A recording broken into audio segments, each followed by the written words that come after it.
palavra de Deus é lâmpada para os nossos pés e luz para os nossos caminhos. Ela nos traz ânimo e fortalece o espírito. Chegou a hora de ouvirmos a palavra de Deus. Momento da palavra. Momento da palavra.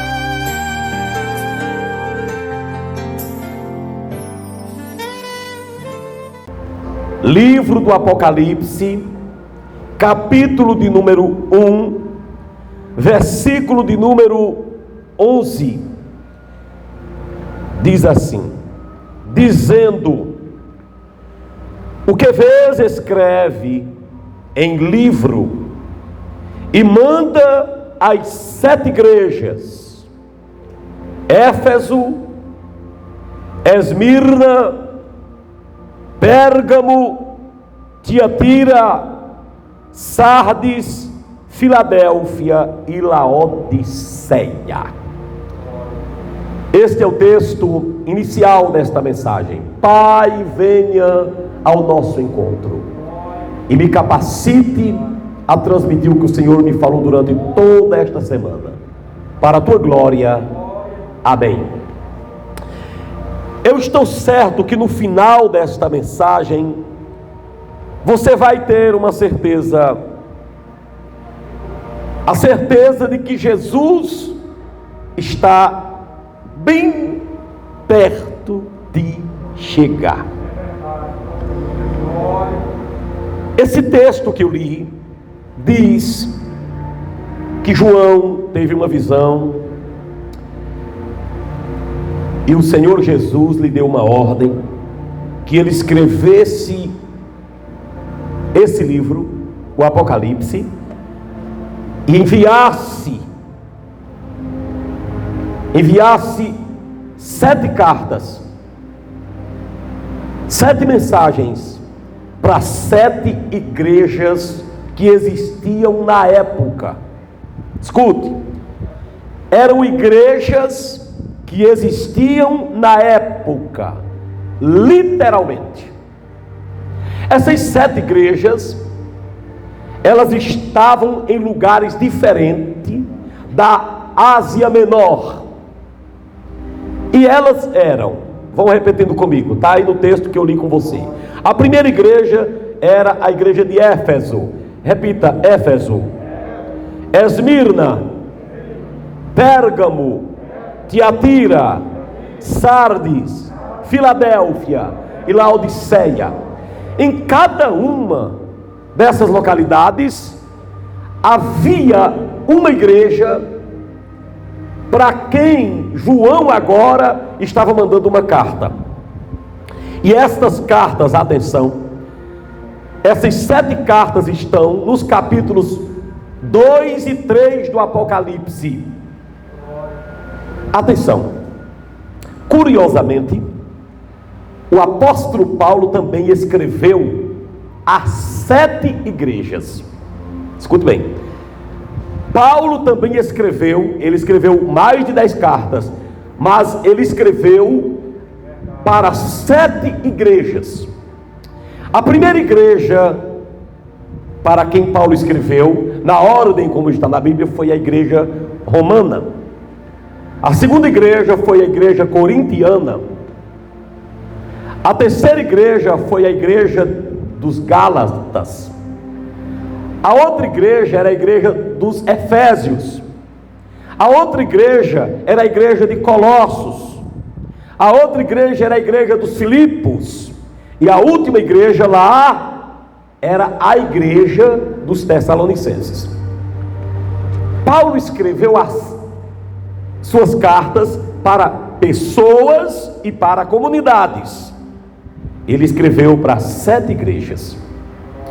Aí quando o Apocalipse vem, quando João está exilado, Deus diz assim: João, assim como Paulo escreveu para 7 igrejas, você também vai enviar 7 cartas para 7 igrejas. Só que, se você olhar, as cartas de Paulo tinham uma conotação mais imediata, presente ali. Essas cartas de João, elas têm uma conotação presente, mas elas também apontam para o futuro. Então, na verdade, essas 7 igrejas existiam com essas características que estão aqui. Porém, escutem bem, quem conhece a história da igreja, 2000 anos de igreja, desculpem, há de perceber que cada igreja dessa aqui, preste atenção, se parece com um período da história. Quem está me ouvindo? Há de se perceber que cada igreja desta aqui se parece com um período de tempo. E nós precisamos ter cuidado com esta afirmação, porque isso nos adverte muito.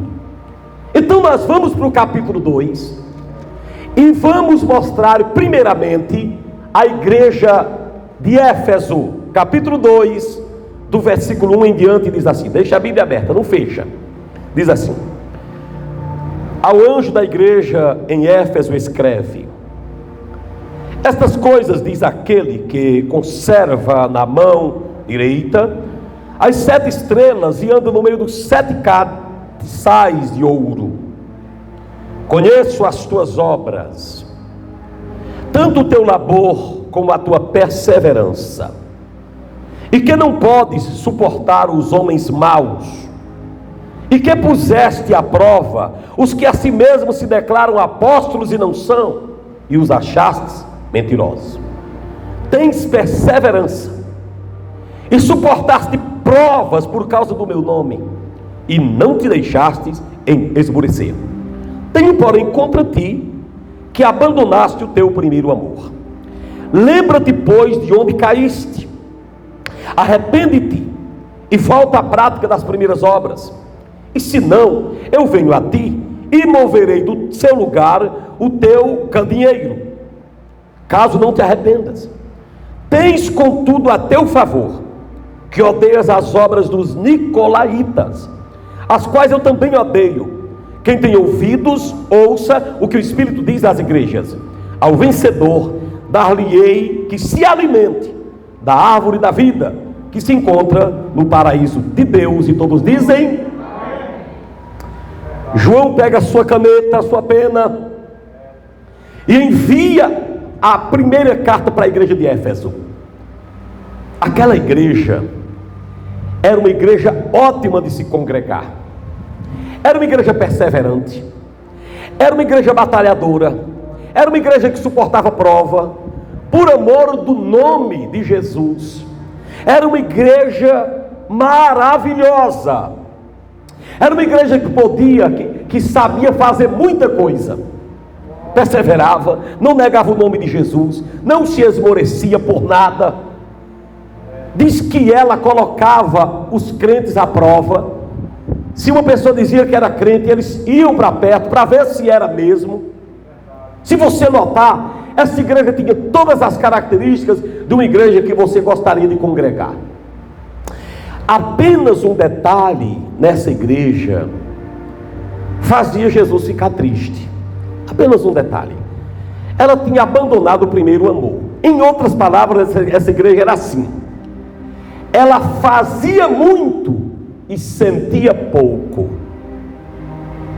Ela trabalhava muito, ela desenvolvia bem o trabalho, mas o sentimento era pouco, era quase nada. Então esta igreja aqui de Éfeso, simbolicamente, se parece, claramente se parece com a igreja dos primeiros 100 anos, a igreja do período apostólico, a igreja original e autêntica, que durou até o ano 100 a.C., com a morte de João. Atenção, se liga. com a morte de João, o último apóstolo, essa época dessa igreja, representada por Éfeso, se acabou. Não houve nenhum período na história em que a igreja batalhasse mais para provar quem era e quem não era. Lembra de Paulo, que foi pregar num local, e diz a Bíblia que o povo mandava ele parar para conferir a referência. Lembra do livro do Atos dos Apóstolos, como Paulo batalhava, de viagens em viagens, e os irmãos mantendo a obra. Lembra que João foi preso por causa da palavra, porque não negava o nome do Senhor. Lembra de Timóteo. Lembra de todos os apóstolos que pregaram, e João que pregou até o ano 100, sem negar o Senhor por nada. Porém, é o Senhor quem nos diz que mesmo tendo tudo isso, ainda existia no meio daqueles irmãos muitos daquela igreja que não sentiam mais afago pelo Senhor, trabalhava, mas não sentia. E esse é o perigo para todos nós hoje: trabalharmos, usarmos muito as mãos e não usar muito o coração. Isso é um problema, às vezes até dentro da família. Trabalhamos, colocamos a feira em casa, damos conta de tudo, mas não sentimos muita coisa. O afeto está pouco. Essa igreja tinha tudo, porém essa igreja do primeiro século, quando você olha para o globo dos 100 anos, no sentido geral dos 100 anos, nunca houve ninguém que desenvolvesse a obra de tal forma. Nunca houve uma época de tanta batalha para implantar o evangelho sobre a terra. Eles foram realmente as fronteiras dos países, das cidades distantes. Porém, muitos ali, envolvidos em doutrinas gnósticas, estavam esquecendo do amor. É tanto que João, quando escreveu as 3 cartas, o tema lá é o amor. Porque nós temos que ter cuidado para não exercermos muito as nossas mãos e nós não exercitarmos o coração. Então esta igreja de Sardes, lá de 2000 anos, se pareceu muito com a igreja do primeiro século. Trabalhou, mas quando entrou a doutrina gnóstica, muitos deles se enfraqueceram. Levante a mão comigo e diga: Senhor Jesus, me ajude a trabalhar, mas eu quero também sentir. Diga comigo: Jesus, unja minhas mãos, mas unja também o meu coração. Glória a Deus. Agora nós vamos para a segunda carta. Para eu falar com mais tranquilidade, irmão Edivânio, eu queria que você me desse mais um pouquinho de retorno. Eu fui para cá, tá? Vamos mais um pouquinho. Agora vamos para o versículo 8 em diante. Diz assim: ao anjo da igreja em Esmirna. Que igreja, de que lugar é esse? Esmirna. Preste atenção agora. Estas coisas diz, obrigado Edivânio, o primeiro e o último, que esteve morto, tornou a viver. Conheço a tua tribulação. Repete comigo: tribulação. Aí continua: e a tua pobreza, mas tu és rico. Conheço a blasfêmia dos que a si mesmos se declaram judeus e não são, antes são da sinagoga de Satanás. Não temas as coisas que tens que sofrer. Digam comigo: sofrimento. Eis que o diabo está para lançar em prisão alguns de vós, para ser dispostos à prova, e tereis tribulação de 10 dias. Ser fiel até a morte, e dar-te-ei a coroa da vida. Eita glória! Quem tem ouvidos, ouça o que o Espírito diz às igrejas. O vencedor, de modo nenhum, sofrerá o dano da segunda morte. Quero ouvir um amém. Esta igreja das terras de Esmirna, preste atenção, é sério. Essa igreja aqui era a chamada igreja perseguida. Essa igreja aqui, irmãos, passava uma tribulação horrível. E era uma igreja bem pobrezinha financeiramente falando, não tinha nada. Não tinha grandes templos, não tinha dinheiro junto. Na hora de recolher as ofertas, os irmãos davam aquele pouquinho, do pouco que tinha eles davam. Era bem pobrezinha. Não tinha dinheiro, não tinha bancadas boas. Pelejava e não desenvolvia financeiramente. Só que Jesus está dizendo na boca de João que conhece a pobreza daquele povo. Mas Jesus está dizendo: vocês são ricos. Aleluia. Vocês são pobres financeiramente, mas são ricos diante de mim. Vocês estão sendo provados, perseguidos, estão matando muitos de vocês, mas vocês permaneçam firmes, porque vocês têm que saber, mesmo diante dessa perseguição, muitos estão morrendo, mas se vocês perseverarem comigo, vocês não vão morrer a segunda morte. E se você for para a história da igreja,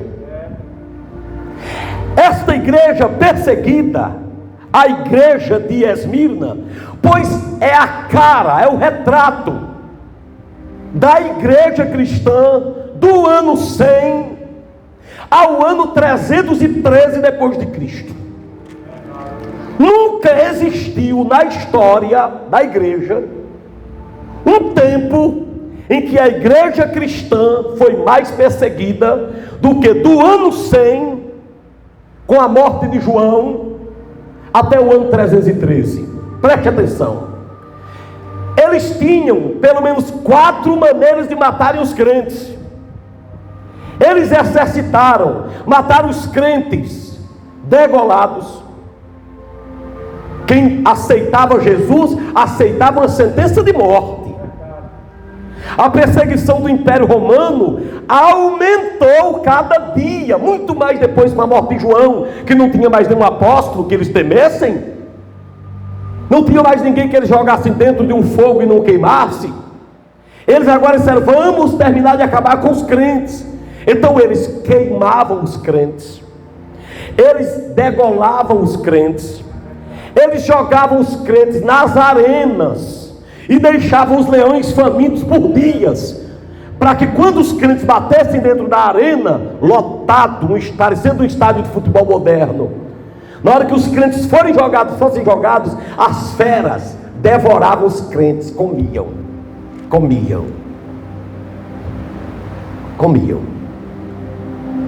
Muitos crentes foram enforcados, outros foram degolados, outros foram jogados às feras, e outros eram banhados de líquidos inflamáveis, e eles tocavam fogo nesses crentes para iluminarem as ruas da cidade.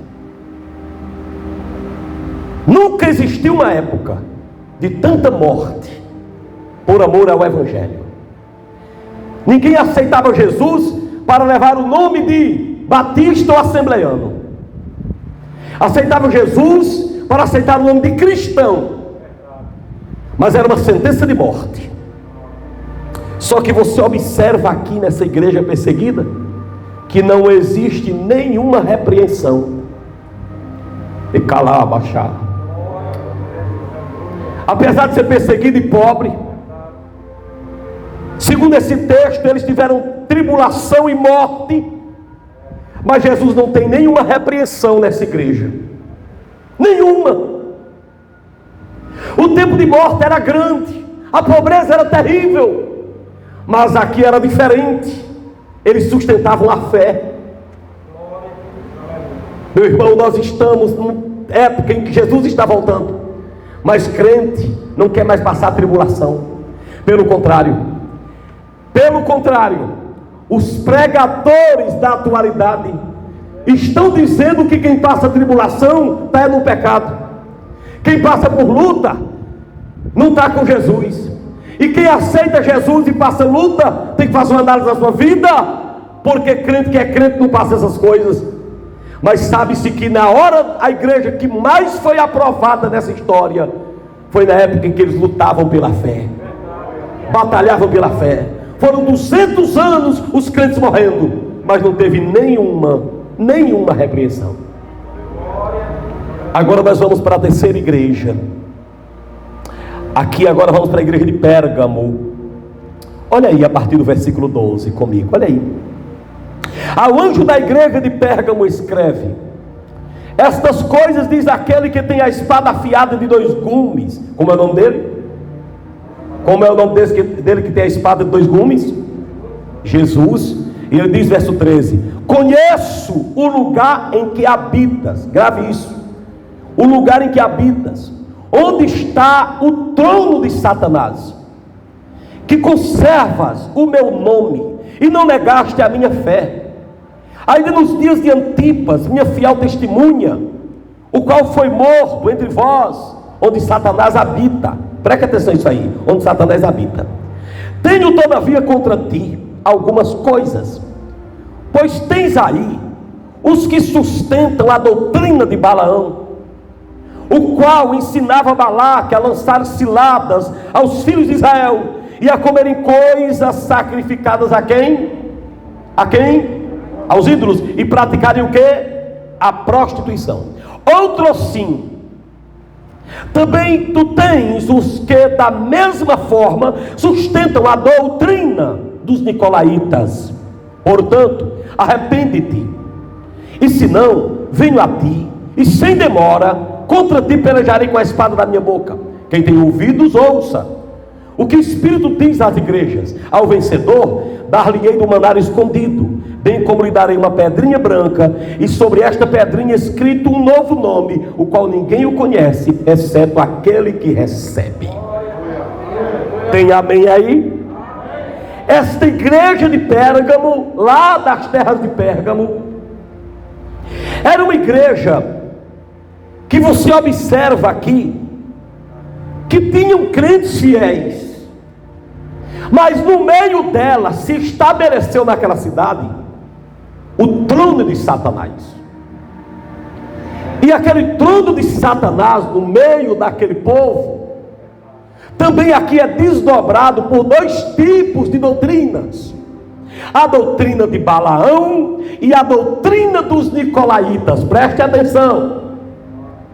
A doutrina de Balaão, que ensinava Israel a lançar tropeço, repita comigo, tropeço, diante dos filhos de Israel, para os filhos de Israel caírem.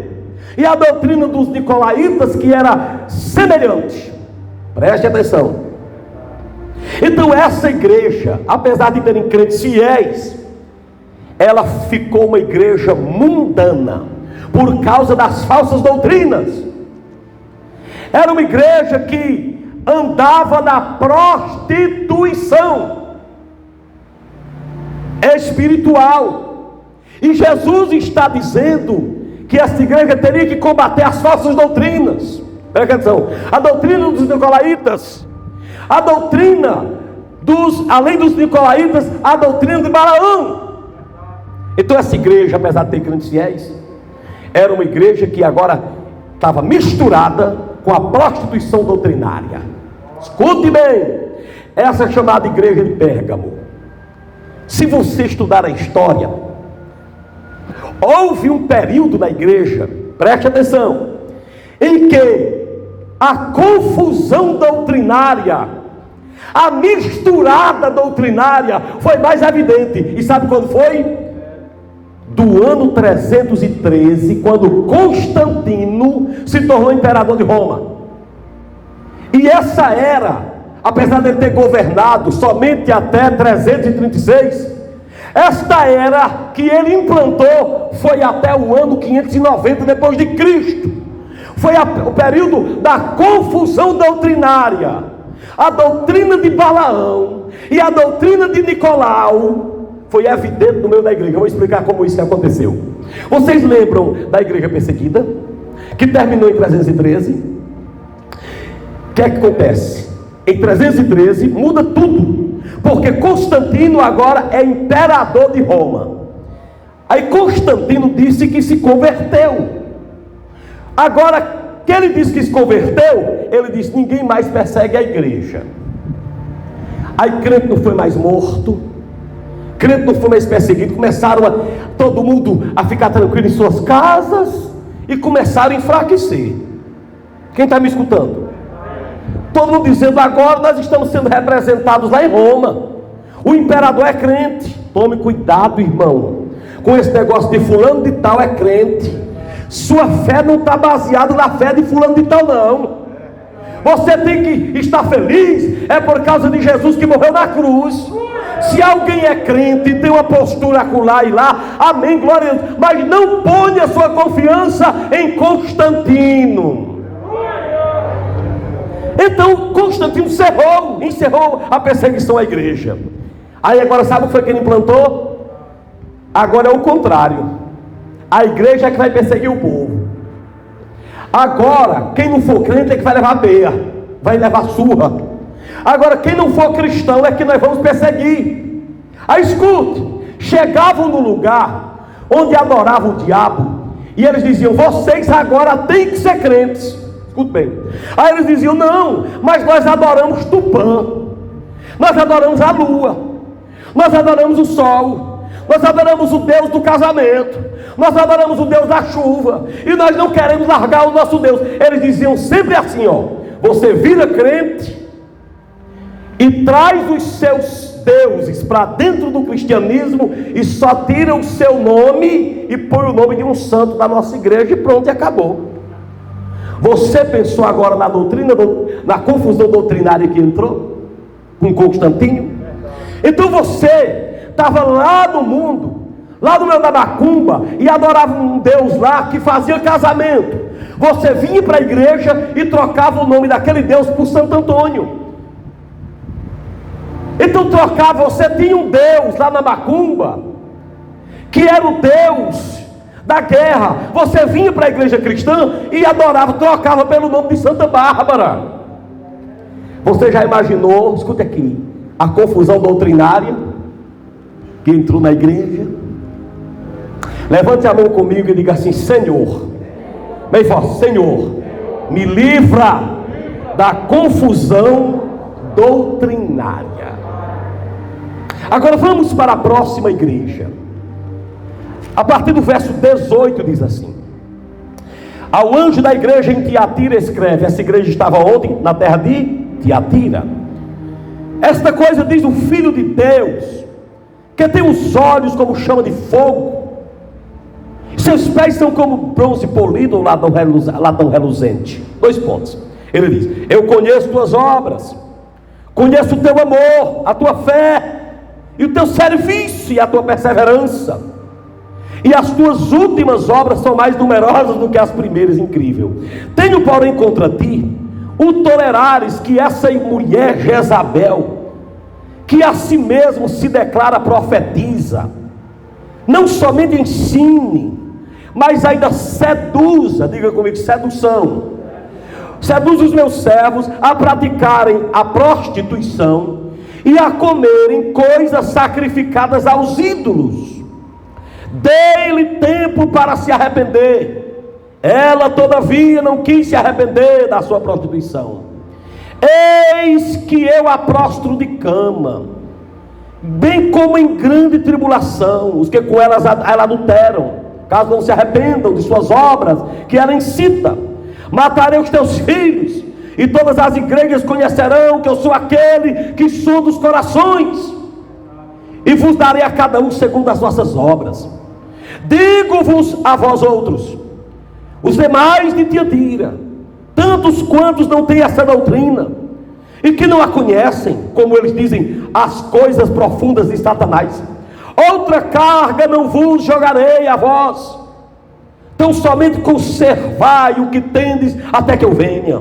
Ao vencedor, que guardar até o fim as minhas obras, eu lhe darei autoridade sobre as nações, e com cetro de ferro a regerá, e a reduzirá a pedaços, como se fossem objetos de barro, assim como também eu recebi de meu Pai. E dar-lhe ainda a estrela da manhã. Quem tem ouvidos, ouça o que o Espírito diz às igrejas. Quem pode dizer amém? Essa quarta igreja, irmãos, é a igreja de Tiatira. É a carta que ele manda a uma igreja que está adotando agora práticas de sedução idolátrica. Essa igreja está aqui seduzindo o povo. Ela não está só pregando, ela não está só ensinando doutrina, ela está seduzindo o povo, obrigando o povo a seguir sua doutrina, a doutrina de Jezabel. Você sabe que Jezabel, no Antigo Testamento, o trabalho dela era desobedecer a seu marido, era colocar seu marido para trás, e o marido dela era besta, deixava ela fazer tudo isso. Mas no livro do Apocalipse, esta mulher que está seduzindo o povo, como Jezabel fazia, era o espírito do diabo no meio da igreja, seduzindo o povo a abandonar Jesus. E ali havia uma prostituição obrigatória, não somente ensinada como na igreja anterior.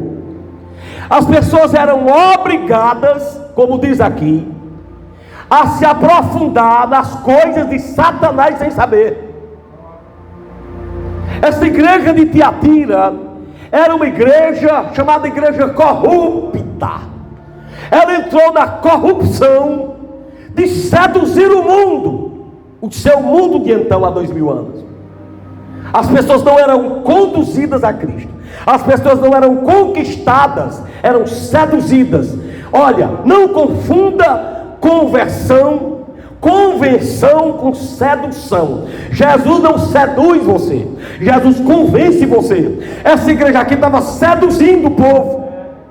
Nós não estamos para seduzir a cidade, nós estamos para pregar o evangelho que convence. O evangelho não seduziu a mim, ele me convenceu. Essa igreja estava pregando a sedução doutrinária, seduzindo, obrigando o povo a aceitar os seus dogmas. Essa igreja de Tiatira era chamada igreja corrupta. Escute bem, preste atenção na coisa que eu vou falar. Esse período aqui, essa igreja de Tiatira, ela se parece muito com uma igreja, período da igreja maior. Houve um período na igreja que eles não apenas pregavam para o povo vir, eles usavam um método para obrigar a pessoa a vir. O período do ano 590 depois de Cristo até 1517, preste atenção. Escuta, esse período de quase 1000 anos, a igreja foi a mais corrupta que já existiu. Eles não pregavam o evangelho de convenção, apesar de terem gente fiel lá dentro. Eles usavam método de sedução. Eles tentavam obrigar as pessoas a serem convertidas à doutrina deles. Esse período, eu repito, do ano 590 até o ano 517 depois de Cristo. E qual era o método? Qual era o método? Preste atenção. Primeiro método, Inquisição. Não se converteu? Degola. Outro método, quer conquistar o céu? Indulgências. Quer um pedaço de terra no céu? É tanto. Vocês sabem disso? Vocês sabem disso? Outra coisa, celibato. Você quer ser pastor? Então você vai abandonar o casamento. Mesmo que a Bíblia diga que o pastor deve se casar, você tem que não se casar, para quando você morrer, o dinheiro ficar na igreja. Preste atenção a tudo isso. Indulgência. Todas essas coisas eram usadas e a igreja se tornou 1000 anos corrupta. A igreja passou 1000 anos com essa corrupção. Pedaço de terra no céu, acende vela nessa época, celibato de pastores, de padres. Preste atenção, morte de quem não aceitasse a doutrina chamada Santa Inquisição, que de santa não tinha nada. Então implantaram-se muitas coisas. O pagamento para alguém sair do purgatório. Morria alguém E eles colocavam na mente da pessoa: tem que pagar a reza, tem que pagar o culto, tem que pagar a missa para poder entrar no céu. E o povo ia entrando. Era o tempo de perseguição? Não, era o tempo de corrupção. Essa era a igreja de Tiatira, a igreja corrupta. Até que chega o ano 517 e entra uma outra era. Essa era agora é a era da igreja de Sardes. Mas antes disso, levante sua mão e diga: Senhor, me livre da corrupção espiritual. Preste atenção, olha para cá. Mas antes de entrar na outra carta, olha o que é que Jesus diz. É incrível, gente. Olha o versículo de número 21, olha o que é que diz: dei-lhe tempo para que se arrependesse. Ela todavia não quer se arrepender de sua prostituição. Repete comigo: Jesus disse que deu tempo para ela se arrepender. Quanto tempo ele deu aqui que eu falei? 1000 anos. É incrível. Pastor, é incrível. Se você estudar a palavra de Deus, 1000 anos de corrupção, Jesus deu tempo para essa igreja se arrepender, mas não quis se arrepender. Agora vamos ao seguinte, vamos para o capítulo 3. Vamos entrar agora nessa outra carta, a carta a Sardes. Ao anjo da igreja de Sardes escreve: estas coisas diz aquele que tem os 7 Espíritos de Deus e as 7 estrelas. Conheço as tuas obras, que tens o nome de que vives, mas sê vigilante, porque não tenho achado íntegras as tuas obras na presença de Deus. Lembra-te, pois, do que tens recebido e ouvido, guarda-o e arrepende-te, porquanto, se não vigiares, virei como ladrão. Aleluia. E não conhecerão de modo algum em que hora virei contra ti. Tens contudo em Sardes umas poucas pessoas, digam comigo, poucas pessoas, que não se contaminaram as suas vestiduras e andarão de branco junto comigo, porque são dignas. O vencedor será vestido de vestiduras brancas, e de modo nenhum apagarei o seu nome do livro da vida. Pelo contrário, confessarei o seu nome diante do Pai e diante dos anjos. Quem tem ouvido para ouvir? Quem tem ouvido para ouvir? Ouça. Preste atenção. A igreja de Sardes, olha como era essa igreja aqui. Tinha gente fiel, mas só um pouquinho. Só um pouquinho. Escuta aí, é sério. Olhe, umas poucas pessoas, versículo 4, que não se contaminaram. Poucas pessoas. Essa igreja aqui tinha o nome de quem estava viva, mas estava morta. Esta igreja do tempo de João, a igreja lá da cidade de Sardes, ela entrou num problema espiritual terrível. Ela pensava que estava viva. Ela declarava: estou vivo. Mas Jesus olhou e disse: não está viva coisa nenhuma, está morta. Não tem vida nenhuma aí. Apenas algumas pessoas do meio de vocês estão vivas, e essas pessoas andarão comigo de branco. O que acontece? Essa igreja aqui estava sendo convidada a fugir desta morte espiritual. A igreja estava morta. A igreja não tinha mais vida, não fazia mais nada, nem tinha amor, como a do começo do século. Não tinha amor, não tinha também as obras do começo do século. Ela não tinha amor e nem tinha obra. Apenas algumas pessoas estavam em pé. Quando foi esse período, irmão? Por incrível que pareça, estudemos essa história. O último período terminou em 1517. Pois esse período começa exatamente ali, quando Lutero implanta a reforma protestante. Sabe por que ele implantou? Porque a igreja não tinha mais força nenhuma de andar. A igreja estava morta, irmãos. A igreja estava acendendo vela para quem morreu. A igreja estava comendo o pão dizendo que era Jesus. A igreja não permitia mais orar por quem se enforcasse. quem se matasse. Quem se matasse naquela época era o Satanás que tinha feito isso. Essa pessoa tinha que ser da igreja para fora. Naquela época a Inquisição estava mais forte ainda. Naquela época que Lutero entrou, Roma estava recebendo dinheiro do mundo inteiro para salvar as pessoas do purgatório com muito mais ênfase.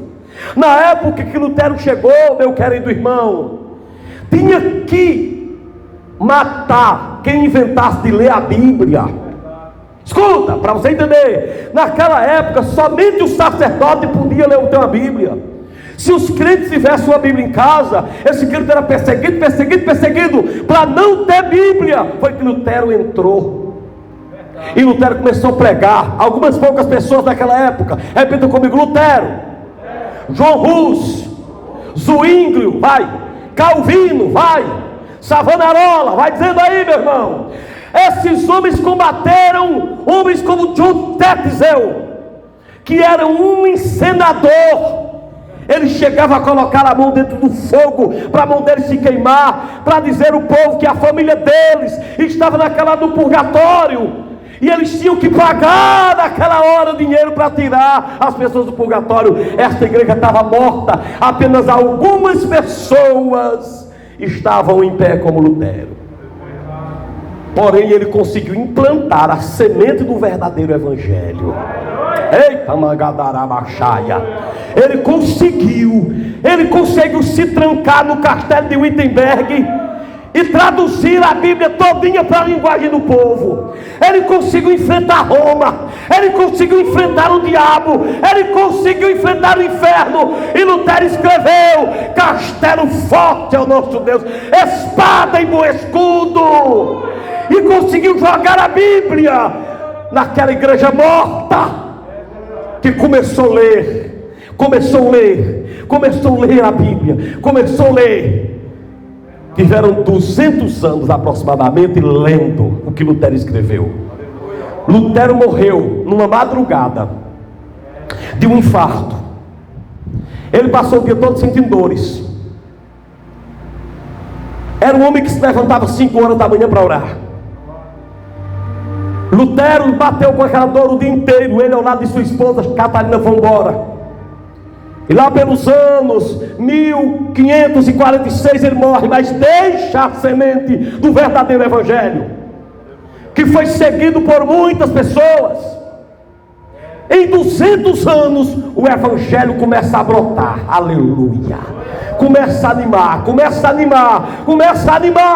Aí chega o ano 1730, preste atenção o que acontece agora na próxima igreja. Olha o verso 7, diz assim: ao anjo da igreja em Filadélfia escreve. Tem um amém aí, igreja? Essas coisas diz o santo, o verdadeiro, aquele que tem a chave de Davi, que abre e ninguém fechará, e que fecha e ninguém abrirá. Conheço as tuas obras. Eis que tenho posto diante de ti uma porta aberta. Diga comigo: porta aberta, a qual ninguém pode fechar. Que tens pouca força, entretanto guardaste o quê? A minha palavra, e não negaste o meu.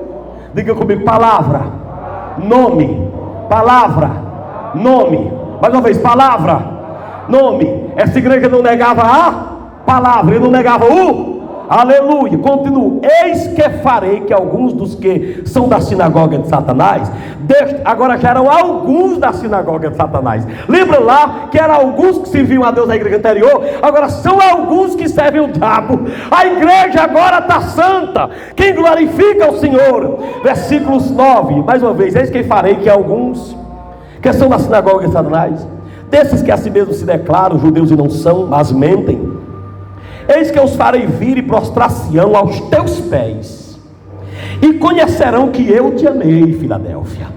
10. Porque guardaste a palavra da minha perseverança, também eu te guardarei na hora da provação que há de vir sobre o mundo todo. Para quê? para experimentar os que habitam sobre a terra. Venho sem demora, conserva o que tu tens, para ninguém tome a tua coroa. Ao vencedor, falo-ei coluna no santuário do meu Deus, e daí jamais sairá. Gravarei também sobre ele o nome do meu Deus, o nome da cidade do meu Deus, a nova Jerusalém que desce do céu, vinda da parte do meu Deus, e o meu novo nome. Repita comigo: Filadélfia. Mais uma vez: Filadélfia. No meio daquelas 7 igrejas lá da Ásia, João viu uma igreja lá no meio, a igreja de Filadélfia, que essa igreja era a igreja fiel. Repete comigo: igreja fiel. Mais uma vez: igreja fiel. Mais uma vez: igreja missionária. Então essa igreja aqui não negava a palavra. Não negar a palavra significa pregar a palavra, viver a palavra, fazer a missão da palavra. Era uma igreja missionária que não negava o nome. Era uma igreja fiel e que se destacou. Presta atenção aqui. Traga isso agora. Essa igreja se parece com um período. Vocês estudaram o que começou a acontecer, aleluia, nos países como Escócia, Alemanha, até mesmo nos Estados Unidos da América, a partir do ano 1730, com a chegada dos morávios, com a chegada do grande pregador John Wesley, com o grande pregador do exército da salvação. Quem estuda a história sabe que não houve uma época na história de mais fervor missionário, de mais crente cheio do Espírito, do que do ano 1730 até 1900. Sabe como era que John Wesley fazia? Reuniu o povo, dizia: hoje nós vamos estudar o livro de Atos, e só vamos sair daqui quando o Espírito Santo descer entre nós. E eles começavam a ler o livro de Atos. E a igreja, o culto era assim, todo mundo lendo, e o Espírito Santo chegava e fazia, soprava, pegava todo mundo. Jonathan Edwards, o grande missionário cego, ele só tinha 20% da visão, pregou o maior sermão de todos os tempos. Todo mundo quer pregar daquele jeito, ele não prega, ele pregava lendo. Jonathan Edwards, ele pregou o melhor sermão do mundo, intitulado Pecadores na Mão do Deus Irado. Quando ele terminou de pregar, os crentes caíam no chão, cravavam as unhas da madeira, com medo do Deus Irado. E as conferências pentecostais do mundo inteiro, sem ter internet, sem ter televisão, sem ter rádio, sem ter divulgação, mas o Espírito Santo pegava aqui. Quando o pastor chegava em outra cidade e dava um relatório, dizia: aqui está acontecendo do mesmo jeito. Quando chegava em outro país, lá está acontecendo do mesmo jeito. O Espírito Santo descia sobre o povo, descia sobre a igreja. Era um fervor missionário. Os crentes tinham prazer de não negarem a palavra, aquilo que foi pregado por Lutero, aquela semente que Lutero lançou no tempo da igreja morna, agora floresce através de John Wesley. Ali foi o tempo da igreja de Filadélfia, meu filho. Por volta daqueles anos 1900 por aí, era assim um fervor missionário. Vocês sabem como foi que o evangelho pentecostal entrou no Brasil? 2 pastores, 2 missionários lá da Suécia. Deus revela aos 2 para eles procurarem uma cidade no mapa chamada Belém. Eles olharam, só tinha 2. Uma lá em Israel, eles disseram: não pode ser. E outro lá no Brasil. E os 2 vieram por divina revelação. Ainda hoje tem a escada lá em Belém do Pará, que Daniel Berg subiu com Gunnar Wingren para pregar no Brasil. Pregaram no Brasil os 2 missionários suecos da igreja batista, que estavam passando na Suécia o maior avivamento. Jesus entrava e mostrava. Eles já vieram chegar aqui nos anos de 1907, 1910 por aí. Daniel Gunnar, Luiz Francisco, esses homens vinham de um avivamento lá fora. Porém os historiadores dizem que 30 anos a menos, 30 anos antes de 1900, do ano 1900, esse avivamento começou a enfraquecer.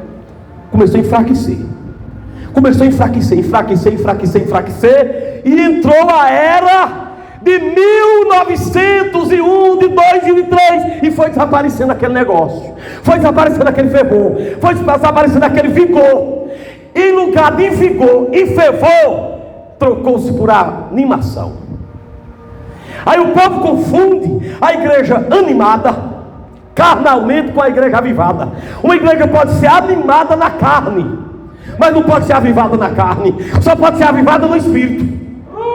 Só pode ser avivada no Espírito. O que vem acontecendo aí, meu filho, a partir de uma época para cá, 1900, 1900 alguma coisa, é o que agora vocês vão verem aqui. Olha aqui, ó. Olha aqui, ó. A partir do versículo número 14, infelizmente, ao anjo da igreja que está em Laodiceia escreve: aonde? Estas coisas diz o Amém. A palavra amém, vocês já sabem que é para terminar uma... Eita, meu Deus. Deus já está dando sinal que essa igreja aqui indica o término de um tempo. Olha, novamente, versículo número 14. Estas coisas diz o que? O Amém. É para terminar o tempo. É a última igreja. Esta coisa diz o Amém. Essas coisas diz o Amém. A testemunha fiel e verdadeira, o princípio da criação de Deus. Conheço as suas obras, que nem és frio e nem quente. Quem dera fosse frio ou quente. Assim, porque és morno e não és frio nem quente, estou ao ponto de vomitar-te da minha boca. Pois tu dizes: eu sou rico e abastado, e não preciso de coisa nenhuma, e nem sabe que tu és um infeliz, um miserável, um pobre e um cego e um nu. Aconselho-te que de mim compres ouro refinado pelo fogo, para te enriqueceres, vestiduras brancas para te vestires, a fim de que não sejam mais manifesta a tua vergonha e a tua nudez. E compre também colírios para ungir os teus olhos, a fim de que vejas. Eu repreendo e disciplino a todos quanto amo. Seja zeloso e se arrependa. Eis que estou à porta e bato, e se alguém ouvir a minha voz e abrir a porta, eu entrarei em sua casa e cearei comigo, e ele comigo. Ao vencedor dar-lhe-ei de sentar-se comigo no meu trono, assim como também eu venci e me assentei no trono do meu Pai. Quem tem ouvidos para ouvir, ouça o que o Espírito diz às igrejas. Queridos, preste atenção. No meio daquelas 7 igrejas, havia essa aqui, era chamada igreja morna. Essa igreja dizia que era rica. Lembra daquela igreja perseguida lá do século 2 e 3? Que era uma igreja que era pobre. A Jesus diz: vocês são pobres, dizem que são pobres, mas vocês são ricos. Essa aqui era diferente. Ela dizia que era rica. Jesus disse: vocês são pobres. Escute bem. Vocês dizem que tem, que enxergam, mas vocês são cegos. Vocês dizem que são vestidos, mas vocês andam nus. Vocês dizem que são do bom, mas vocês são miseráveis. Vocês são mornos. Vocês não são frios. Tem uma igreja fria, que foi a igreja imperial, a igreja do ano de 590 até aqui em 1517. Aquela era morta. Essa daqui não era morta, não era fria, e nem era quente, avivada, aquela em Filadélfia. Era morna. Ela era e não era. Ela pegava de um lado e do outro. Ela tinha a quentura, o fervor de Filadélfia, mas ela também tinha a frieza da igreja de Sardes. Meu Deus, era uma mistura de Filadélfia com Sardes. Então nem era quente nem era fria, era morna. Ela dizia que era rica, mas era pobre. Ela dizia que era grande, mas era pequena. Ela dizia que era tudo e não era nada. E quem está dizendo aqui é o Amém. Jesus aqui diz: eu sou o Amém. Significa dizer aqui que no período da igreja de Laodiceia, ela ia ser a derradeira. Igreja de Jesus, não resta dúvida que dos anos 1910 para cá, a igreja tem parecido ser rica mesmo. Meu Deus, abre os nossos olhos para que nós vejamos isso aqui. Parece que a igreja desse século, do começo do século passado para cá, parece que é a igreja mais rica que existe. Pois você nunca viu tantos templos construídos, e Deus não é contra os templos. Você nunca viu tantos shows feitos, e Deus não é contra grandes espetáculos. Porém, desde que exista realmente o amor e a sinceridade. Mas no meio desses shows, no meio desses templos, existem artistas que cantam pago, só pregam acertados o preço. Escute bem, no meio disso tudo existem milagres forjados e revelações que não são revelações. O fogo estranho reina desde esse tempo. Nunca houve tanta briga denominacional. Vocês pensam que a maior briga denominacional se deu somente no tempo de Lutero em Roma? Não, hoje tem todo dia, é toda hora que você vê. O problema da mornidão é onde, meu irmão? E começou no ano de 1910, 1907, daí para cá, a gente pensa que a igreja está avivada, mas não, é tempo de Laodiceia. É tempo de igreja que diz que vê sem ver. É tempo de pregadores que diz Deus que mostrou a visão sem ter mostrado nada. E por isso Jesus está dizendo: aconselho-te que compres de mim colírio para colocar nos seus olhos, para você enxergar de fato. Você não está vendo nada, você está cego. É o tempo da mornidão espiritual, meu filho. É o tempo do pagar ingresso para assistir um culto. É o tempo da oração paga. Eu já recebi gente dessa igreja que já me disse que o pastor está orando na TV, o cara liga e pede oração, mas antes da oração já vem um boleto no seu celular. Quando você faz o pix é que vem a oração. Isso é o que está acontecendo hoje. É a nova tipo de indulgência, é uma nova forma de indulgência, meu filho. Está acontecendo dentro da igreja. Nenhum período da história até hoje se viu tanta briga denominacional entre convenções. Vocês sabem que aqui no Nordeste tem cidades em que as forças armadas já entraram e estabeleceram para o pastor fulano de tal não cruzar nessa rua, porque o pastor fulano mora, e nem você passa na outra rua, porque outro pastor está lá. Vocês não podem entrar. Sabe por quê? Porque dividiram uma denominação, porque envolveu muito dinheiro. Vocês sabem disso? Se não sabiam, fique sabendo que as forças armadas já entraram no meio para separar briga de pastores, briga de igrejas, território que a outra não pode entrar. Vocês têm sabedoria, sabem disso, meu filho? Pesquisa para você ver. Vocês sabem que existem coisas dessa natureza. Nós estamos na época da comercialização do Evangelho. Nós estamos na época em que não existe mais o fervor do Espírito Santo na maioria das pessoas. São algumas das pessoas que ainda pegam essa Bíblia com sinceridade, meu filho.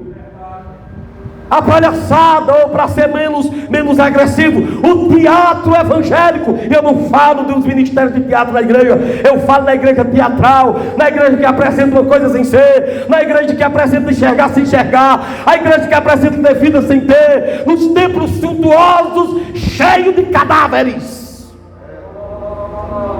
nas grandes construções cheias de gente sem vida e sem vigor.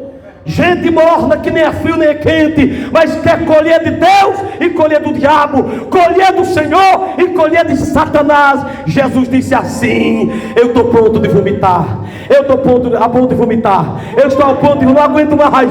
Jesus está dizendo: não aguento mais isso, não aguento mais essas coisas na terra. É tempo de Laodiceia, igreja, é tempo de mornidão, igreja.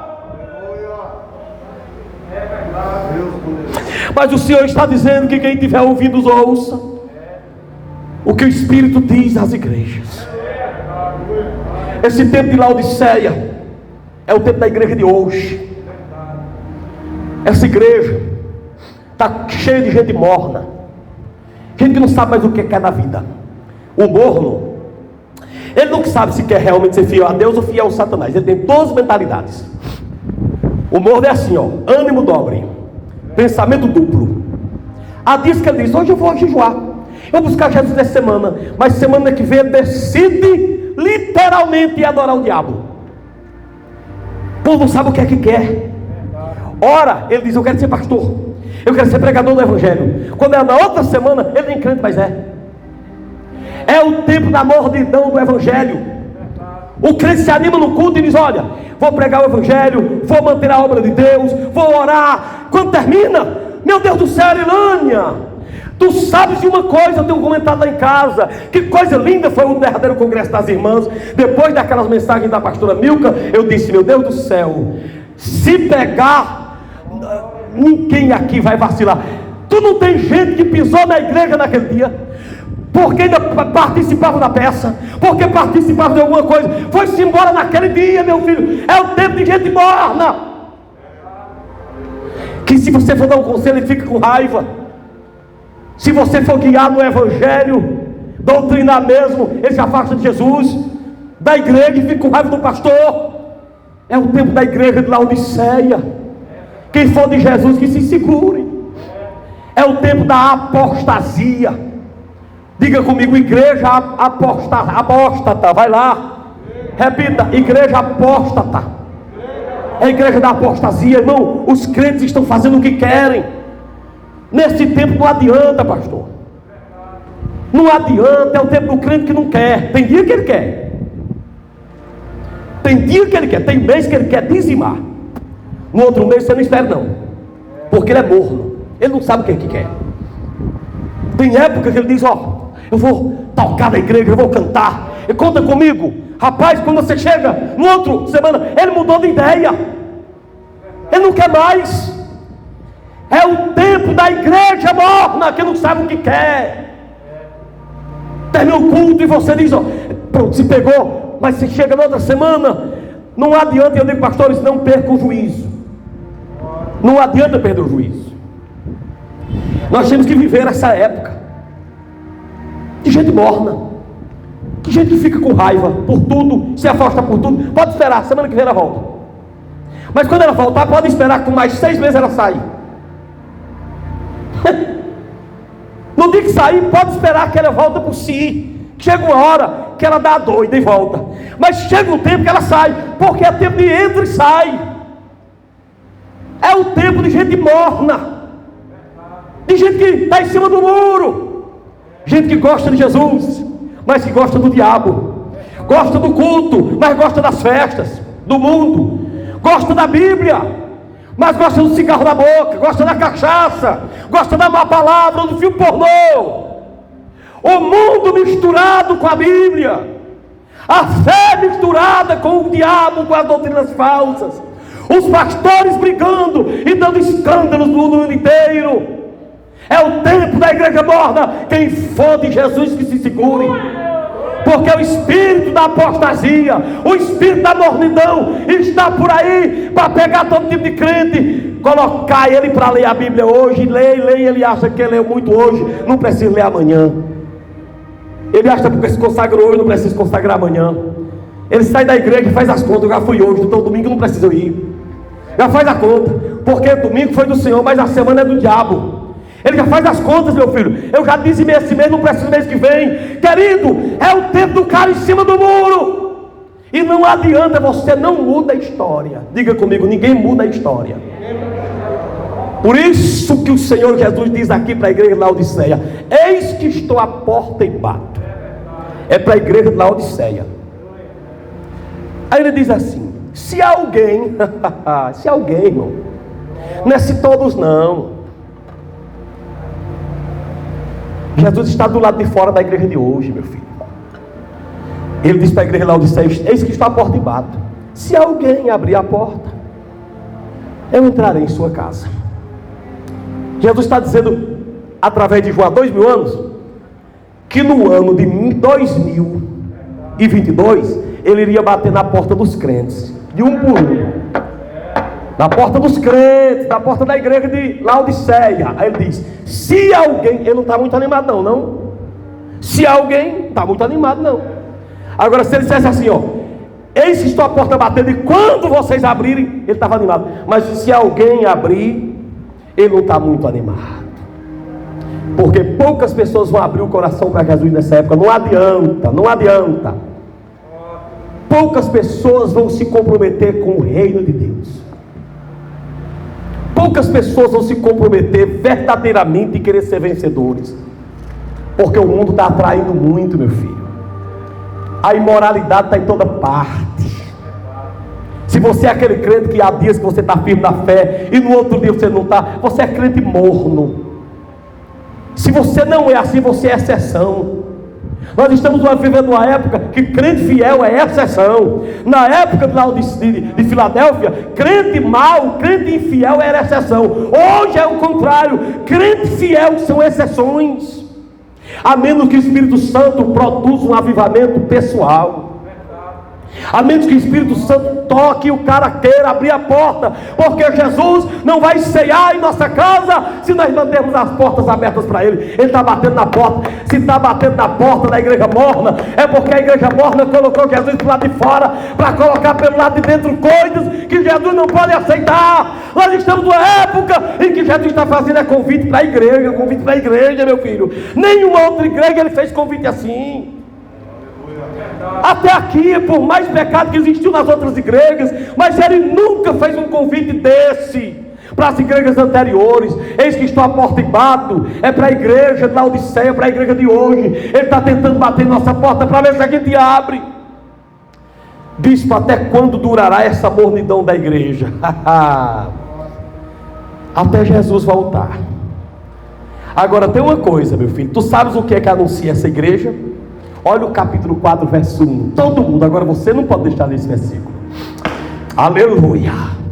Diga comigo: Laodiceia, igreja morna. Diga: a última igreja. Diga: quem está dizendo é o amém. Grita essa palavra bem alta. Grita mais alto. Olha o capítulo número 4, começa assim e eu termino aqui. Depois destas coisas, repete isso aí. Mais alto, a igreja. Depois dessas coisas significa depois da igreja. Depois do tempo, depois destas coisas, ele diz: eu olhei, e eis não somente uma porta aberta no céu, como também a primeira voz que eu vi, como de trombeta. Como de quê? Trombeta, falar comigo dizendo o quê? Sobe para aqui, e eu te mostrarei as coisas que devem acontecer. Oh glória! Igreja, grita comigo, leia comigo o versículo, repetindo conforme eu parar. Diga comigo: depois dessas coisas. Mais uma vez: depois dessas coisas. Em outras palavras, depois do tempo da igreja, quando o tempo da igreja passar, quando não tiver mais o que fazer, no final da igreja, depois dessas coisas, João disse que olhou e viu uma porta aberta no céu. Diga: porta aberta. Tu sabes que a Bíblia diz o que é que vai acontecer aqui? Diz que João olhou no céu, uma porta aberta, ouviu com uma voz de quê? Trombeta. Diga: trombeta. Trombeta. Aí diz assim, a palavra dizia: sobe para aqui, e eu te mostrarei as coisas que acontecerão depois desta. Versículo de número 2: imediatamente me achei em espírito, ou fui arrebatado em espírito, e eis armado no céu o trono, e lá eu vi alguém assentado. Depois do tempo da igreja, o céu vai se abrir. Depois do tempo da igreja, a trombeta vai soar. Depois do tempo da igreja, João, a igreja será arrebatada para o encontro de Jesus nos ares. Quem entendeu a palavra de Deus, fica de pé e aplauda Jesus agora. Aplauda Jesus agora. Aplauda Jesus agora. Te condui para Tarabraxere canta la baixaia.